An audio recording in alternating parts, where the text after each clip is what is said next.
Flight 19, वो तैयारे जो कभी वापस नहीं आए। 5 दिसंबर 1945 की बात है। फ्लोरिडा का मौसम साफ था।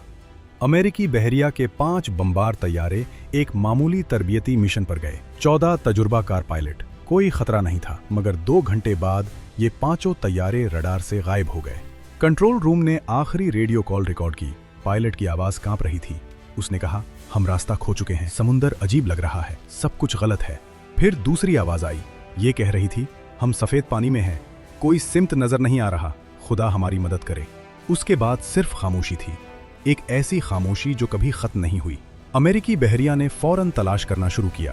तारीख का सबसे बड़ा ऑपरेशन था। 300 तैयारे, 21 जहाज, पूरा समुंदर छान मारा, मगर कुछ नहीं मिला। कोई मलबा नहीं, कोई निशान नहीं, कोई लाश नहीं, जैसे समुंदर ने 5 तैयारों को निगल लिया हो।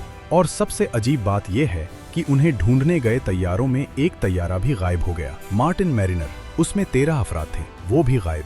कुल 27 अफराद। कोई निशान नहीं, कोई आवाज नहीं, बस खामोश समुंदर और एक मौम्मा जो आज तक हल न हो सका। कुछ कहते हैं बरमूडा ट्रायंगल का राज था, कुछ कहते हैं वक्त का फंदा था, कुछ कहते हैं वो आवाजें आज भी रेडियो पर आती हैं। लेकिन 1991 में समुंदर की तह से 5 तैयारों के पुर्जे मिले। पुर्जे तो मिल गए, मगर पायलट आज तक नहीं मिले। आपके ख्याल में फ्लाइट 19 के साथ क्या हुआ? अपनी राय का इजहार कमेंट बॉक्स में जरूर करें। शुक्रिया।